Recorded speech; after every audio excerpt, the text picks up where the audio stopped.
back anymore, so I know he didn't go. Speedy, who made up the Rick and Bubba Ghostbusters? I know the regulars, you, Ryan Greenwood, Christopher Columbus. Normally D, but D, you said not this year, right? After last year, you're not going. So I know you're not going. This kind of stuff, I don't look forward to this kind of stuff anyway. So. Well, you didn't go. I'm really, not going anymore, I so think I'm done. D's performance in the 13 working days of horror hurt him in the Blatchler. Yeah, it's just... It crushed him. You know why? Because you didn't look like yourself. No. Well, you were so scared, your face changed. I wasn't Big D anymore, you know? But Little Tiny D. But you didn't go on this new one. Well, that's what I'm saying. I'm done. I'm not going anymore. I'm done. So you went. You're out. And on the I'm not going anymore though. Inside the story, you will see who is with us. We go over it. Last one on the right, all the way up. And so we go to Columbus, Mississippi, and there's this mansion that supposedly is very well known and has just been visited by the Larry King Show and everybody. And Larry King was there. It must be the ghost of Angie Dickinson. Really. And and so here it is, the first installment of the 13 Days of Horror 04. Working days. Working Days of Horror.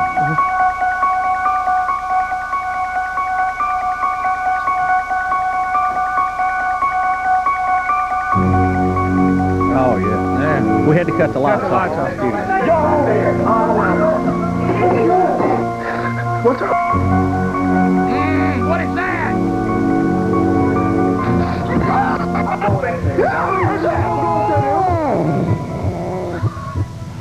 Oh my God! Good gracious! Here, kitty. Still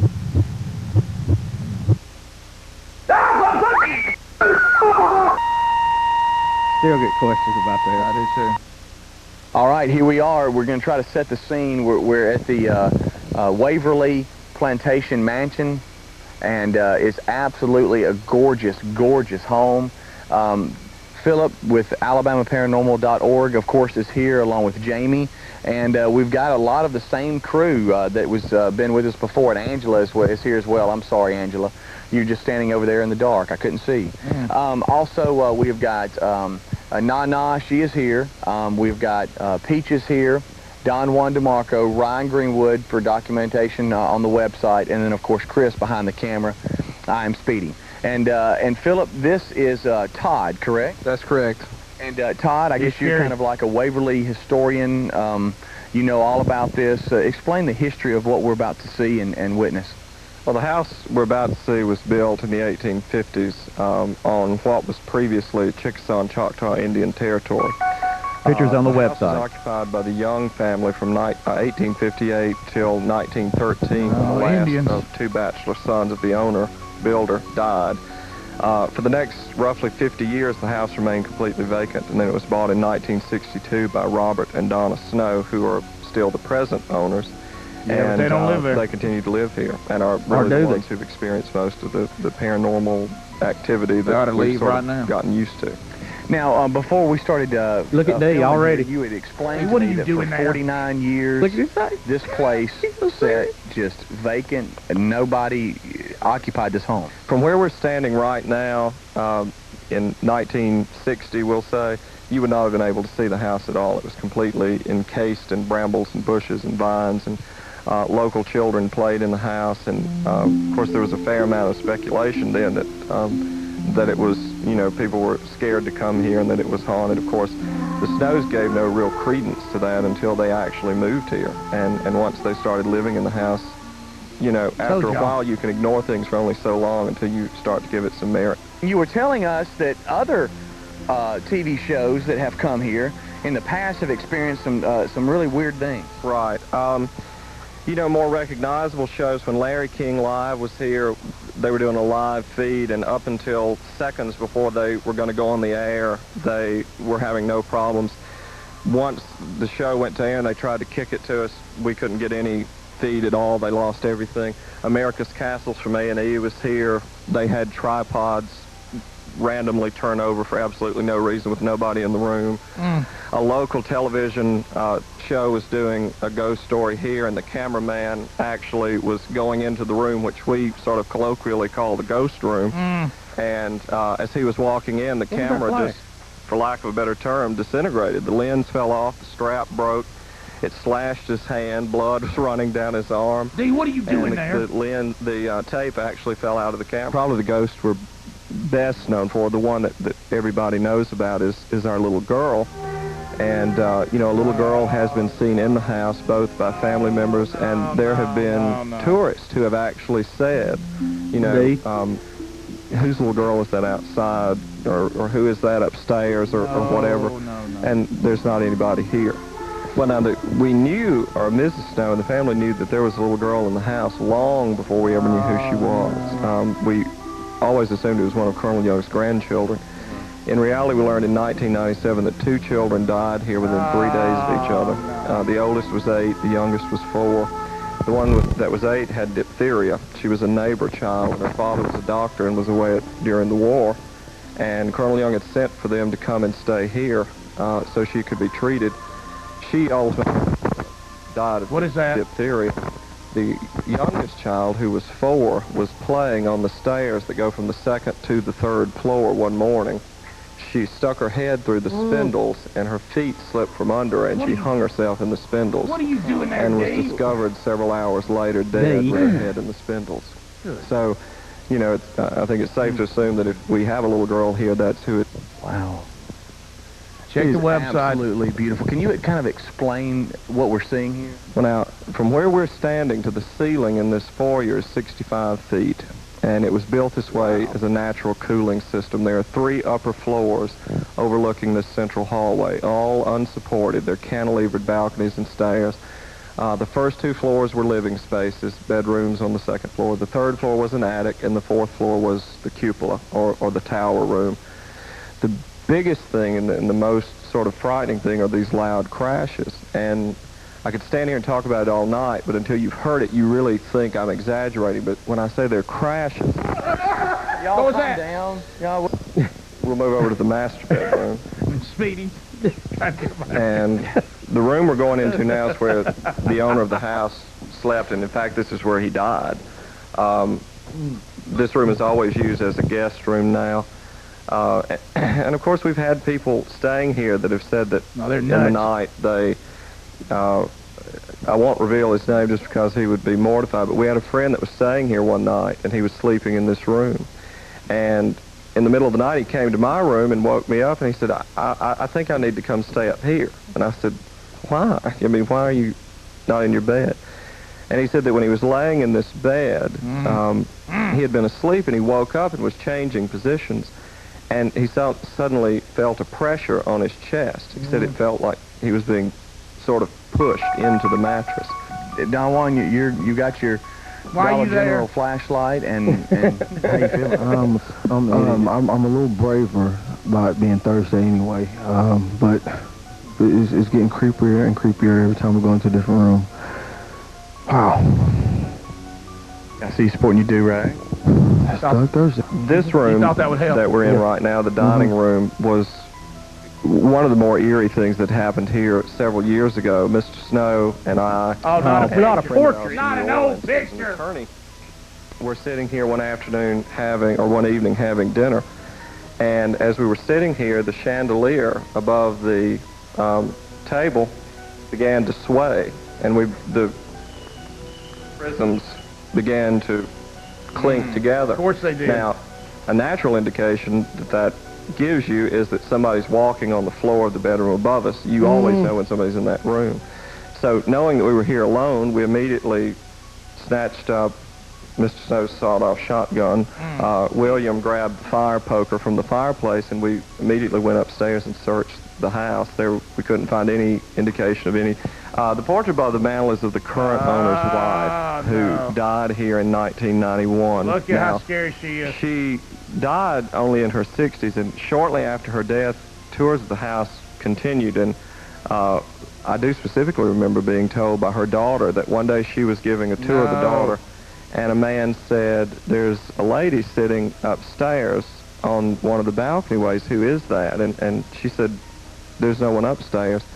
He described who he was looking at, said that it was an older lady with red hair, and that she was sitting on the stairway, and she had been watching a child that was in the hallway whose parents weren't keeping it under control. And she said, he said, the lady was looking over, and she was watching what we were doing. And she said, "Sir, I promise you there's nobody upstairs."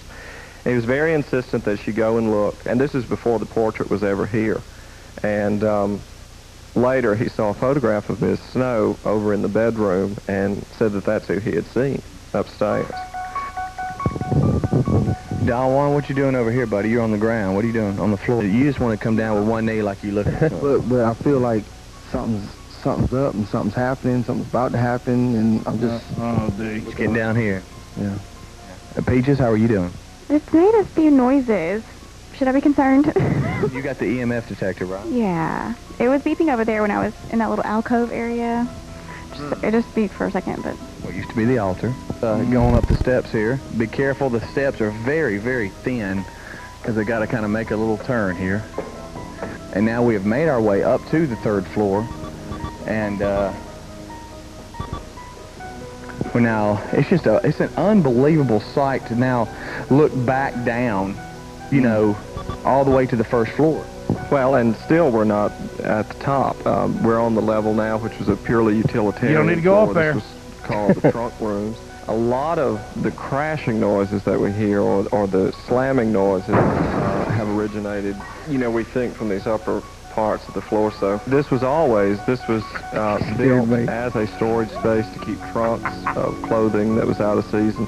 So this was never intended as, and in fact, if you open the door and look in there, you see that it's just a very unfinished, sort of rugged place. In fact, the door won't... Oh, my gosh. Oh, no! That little girl. Oh, my goodness. Look at that thing. Look! What was it? What happened? What? What happened? We can't, that's how you left us with that? What? What happened? D, you want to say? Whoa! Well, that's it? What?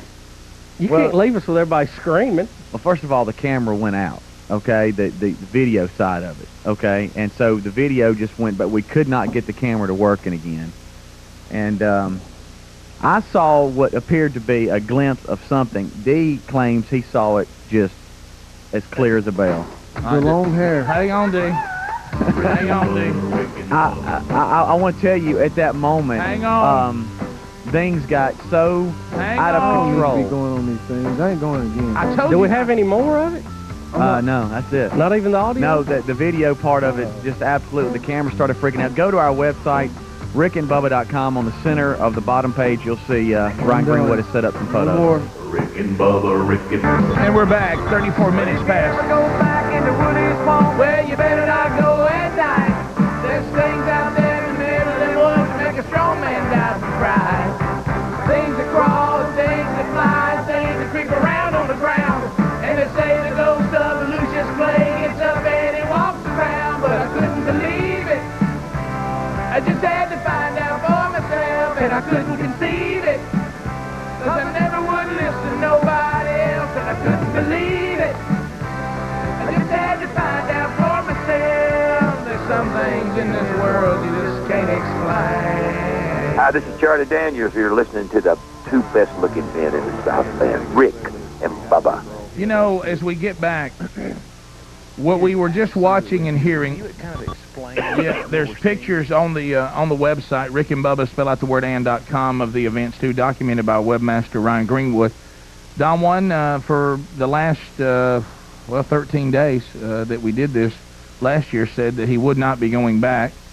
For some bizarre reason, he continues to go back. We don't know why. Thinking a do-rag would do it this time. I don't know why I went back either, but you know how I am on Thursdays.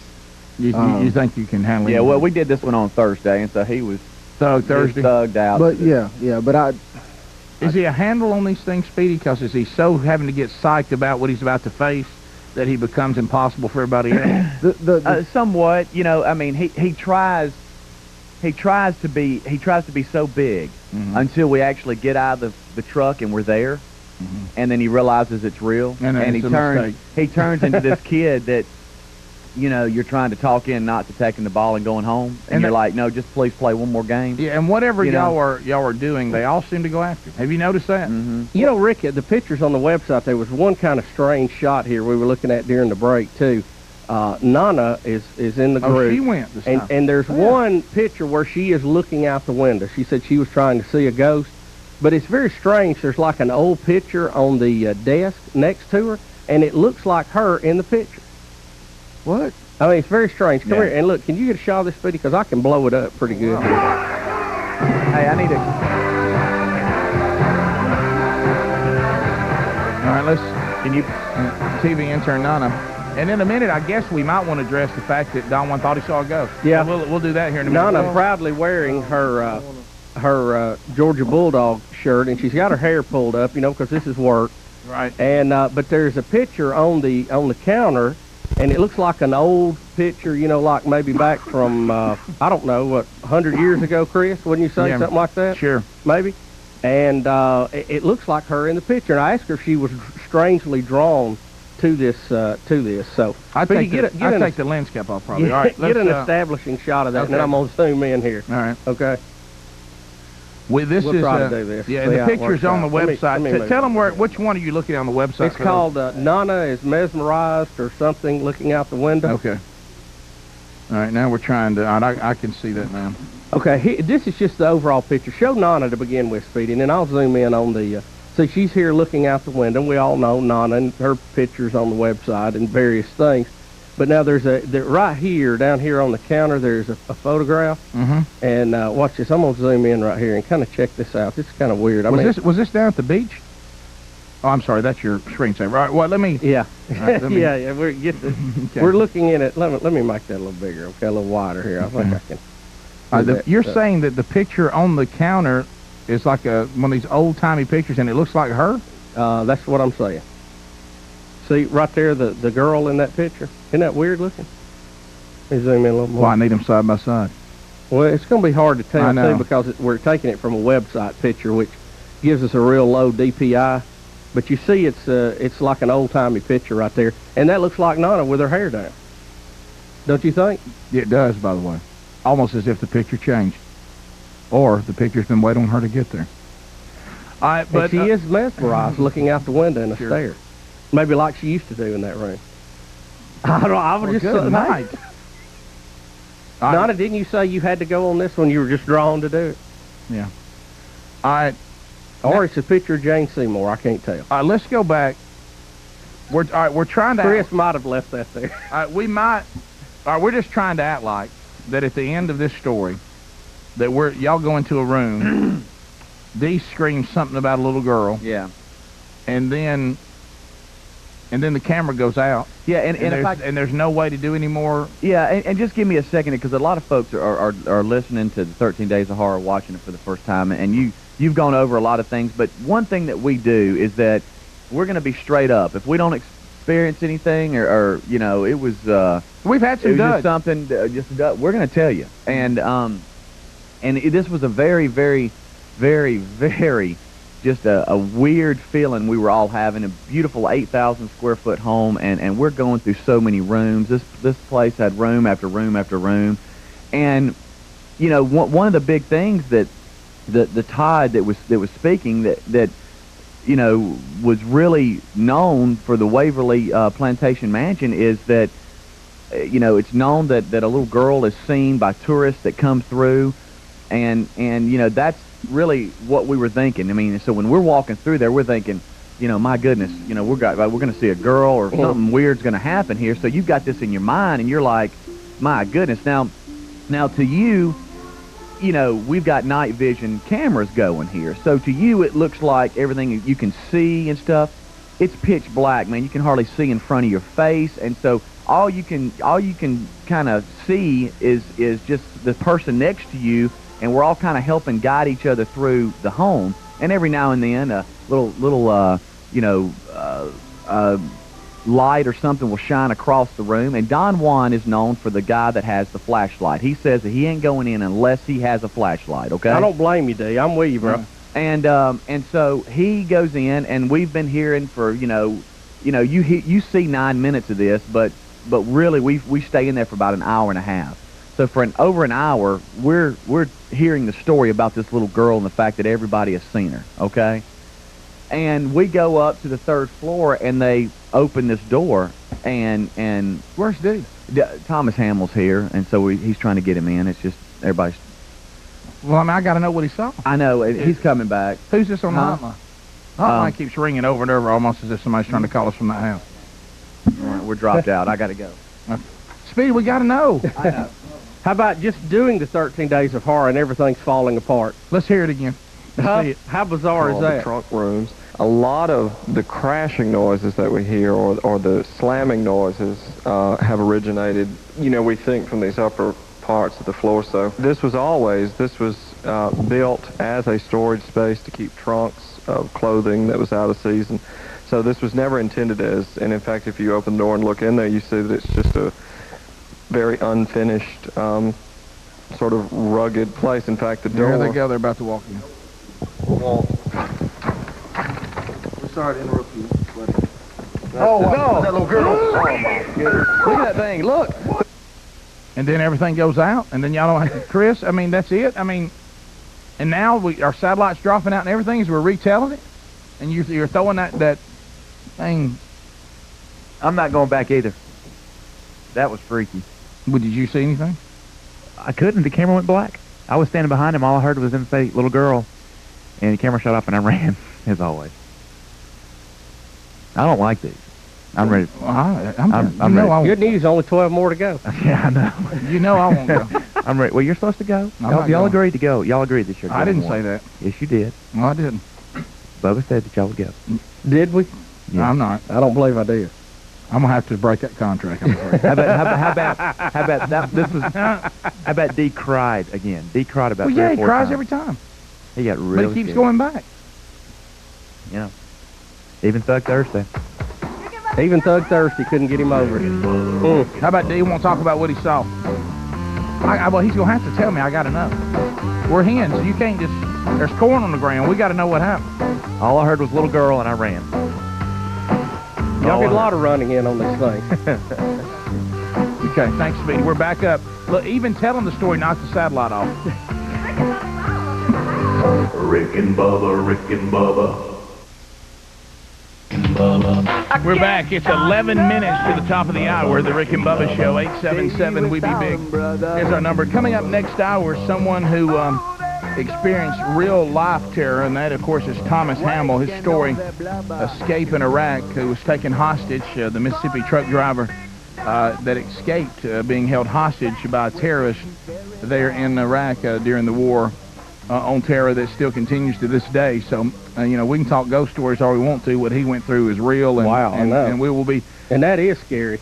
Talking with him coming up the next hour. You know, we still, has Dee got back? I know Thomas is in the room and all. I know he didn't want to talk about it, but I'm not ready to let it go. You hate to just let it in like that. Yeah, I mean, I want him to tell me what he thinks he saw, and because, you know, right out of the gate, pictures on the website for those of you that would like to see what this house looked like. And boy, I'll tell you what, it's got, the house has got the creep covered.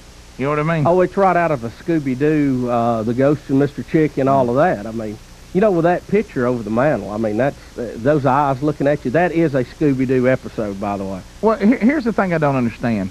Can a house like that just have a nice family portrait like down at the beach or something? No, I mean, it's always got to be Creepsville. Why always yeah. I have some woman who looks like she'll kill you?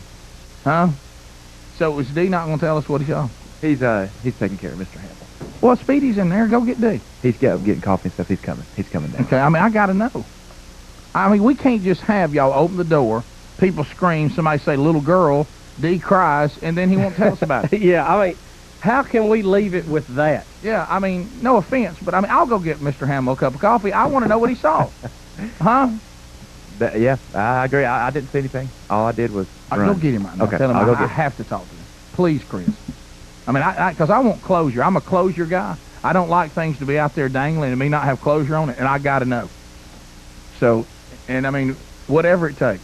Rick, we're also getting email, people wanting to know, will we investigate the one-armed Girl Scout? Well, sure. There's been talk of it. We got very close to doing it last year, and then some parties bailed out, so... Well, I'm not going. Most notably me. Yeah. And so I don't know. We'll see. I like to hear the story, and I think it's fun, but I'm not going. Hearing it's one thing. Being out there in the woods is another. Yeah, and not at nighttime. You know me. I like the outdoors. When it gets dark, I'm ready to go to the hotel or the nice chalet. I don't have any desire. We've got to get over that woods nighttime thing for hunting again. You know, coming out when it's almost dark and.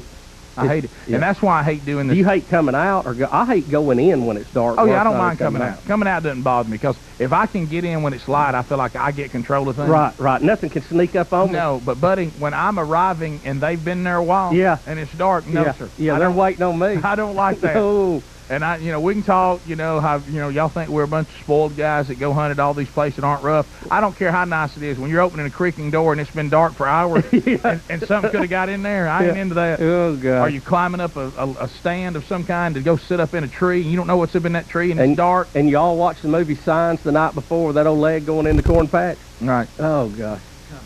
Sorry. Okay. We're just. I'll get coffee. I mean, I gotta hear what. I mean, y'all. Do you realize we just left with Dee screaming? There's a little girl in the room. Millions of people and us. All we know is y'all open the door and scream, "There's a girl," and then we can't even talk to the guy that says he saw something. Right. I mean, my goodness. I agree. And I mean, he escaped from hostages. I mean, I think he can probably find his way to the conference room. Please let me talk to Dee. Huh? Hey, Thomas. Watching in there. My goodness, I mean, this man got away from people trying to kill him. Dave can tell you in his own words, but he says he saw the girl, and he kind of shook his eyes a little bit and looked again, and she was not there. He said something about long hair. Yeah, long hair, and when I looked in, I saw what appeared to be something, but I couldn't tell if it was the flashlight hitting the side of the wall or what, but it didn't look like a normal flashlight hitting the side of the wall. It was real strange. That's why I was so alarmed and I got kind of freaked out. I try to be the voice of reason in these things, and I try to go, okay, no, that's not what it was. You have your roles. You got Don Juan, who's just, he's freaked out by everything. Ryan, who, he'll just wander off and start taking pictures, and you'll wonder where he is. Chris, who can hardly hold the camera, he's so scared. And so when Don Juan saw what he thought was the girl, it just freaked us all out, because then I saw something that I thought was the girl, and together we just all kind of started freaking out. Then the camera goes out, the video side of it, and all these weird things. And how strange the network went down while we were talking about it. Yeah, and that's what really has thrown us into this craziness here. So all right. So in other words, it's possible that whatever this was knocked the satellite off where Dee couldn't even tell us what happened. Could be. It still could be riding gun with Dee. But if Don Juan was sitting right here, he would tell you he saw what appeared to be a little girl with long hair, and it freaked him out. And everything quit working. And everything quit working, and I saw what I thought was a glimpse of something, and then when he looked back, it wasn't there. As he comes in, but he'll just go back. He'll just go back. Sure. Bubba, Rick and Bubba.